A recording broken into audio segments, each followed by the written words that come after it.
Hello friends, कैसे हैं आप सब। ठंड काफ़ी बढ़ गई है ना। पता है यहाँ पे सुबह सुबह बारिश हुई एंड इस वक्त इट्स सो चिलिंग हियर। अब ज़रा सोचिए कि इतनी ठंड में अगर किसी को पूरी रात ठंडे पानी में खड़ा रहना पड़े तो उसका क्या हाल होगा। आज का जो किस्सा है वो ऐसे ही एक व्यक्ति के बारे में है। हुआ यूं कि एक बार अकबर और बीरबल जो है वो ठंड के मौसम में बागीचे में टहल रहे थे। तभी अकबर के दिमाग में एक ख्याल आया और अकबर ने बीरबल से बोला कि बीरबल, क्या इतनी ठंड में कोई इस तालाब के ठंडे पानी में पूरी रात खड़ा रह सकता है। तो बीरबल ने कहा, बिल्कुल जहाँपनाह, अगर उसे अच्छा इनाम दिया जाए तो कोई भी ये काम कर सकता है। तो अकबर को उसकी बात पे यकीन नहीं हुआ। तो अकबर ने बीरबल से कहा कि तुम एक काम करो, अगले दिन मेरे दरबार में एक व्यक्ति को लेकर के आओ जो ये काम करने के लिए तैयार हो, और इसके लिए मैं उसे 1000 सोने की अशर्फियां दूंगा। तो बीरबल अगले दिन दरबार में एक गरीब दुबले पतले पंडित को लेकर के आया और उसने जहाँपनाह से कहा कि जहाँपनाह, ये व्यक्ति पूरी रात इस कड़ाके की ठंड में तालाब के ठंडे पानी में खड़े रहने के लिए तैयार है।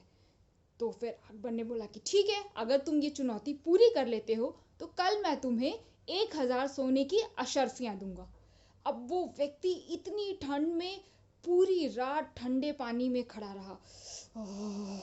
मुझे तो सोच के भी कपकपी आती है, पर ही डिड इट समहाउ। और अगले दिन जब वो दरबार में अपना इनाम लेने पहुंचा तो अकबर ने उससे पूछा कि इनाम तो मैं तुम्हें दूंगा, लेकिन मैं जानना चाहता हूँ कि ऐसा करने की हिम्मत कहाँ से आई तुम्हारे अंदर।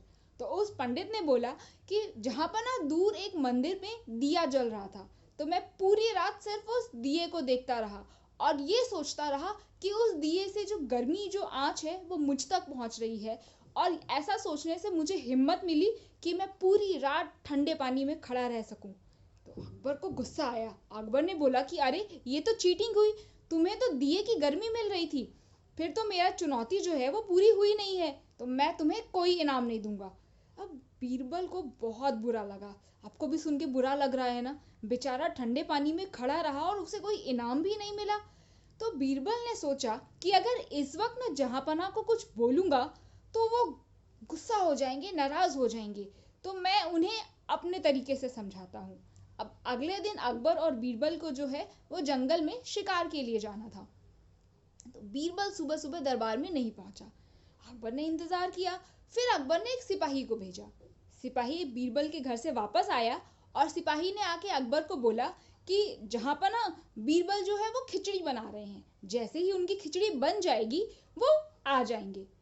अब अकबर ने पूरे दिन इंतजार किया, सुबह से शाम हो गई, बीरबल की खिचड़ी ही नहीं बनी। अकबर ने सोचा कि ये ऐसी कौन सी खिचड़ी बना रहा है जो सुबह से शाम तक बनी ही नहीं। तो अकबर ने सोचा कि मैं खुद ही जाता हूँ।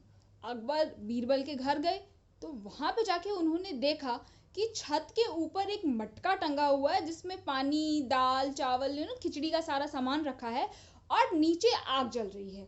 और उसके आगे बीरबल ऐसे करके बैठे हुए देख रहे हैं कि अब बस खिचड़ी मेरी बनेगी, खिचड़ी मेरी बनेगी।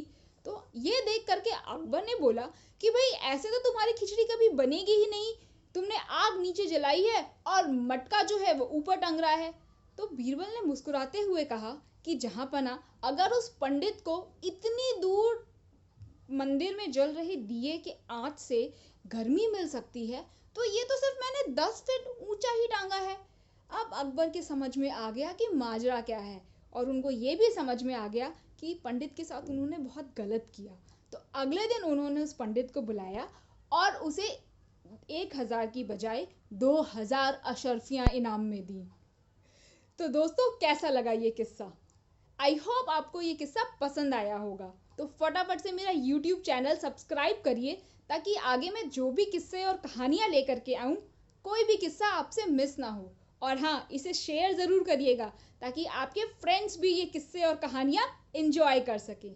आज के लिए बाय। मैं फिर आऊँगी एक और कहानी किस्सा लेके। Take care.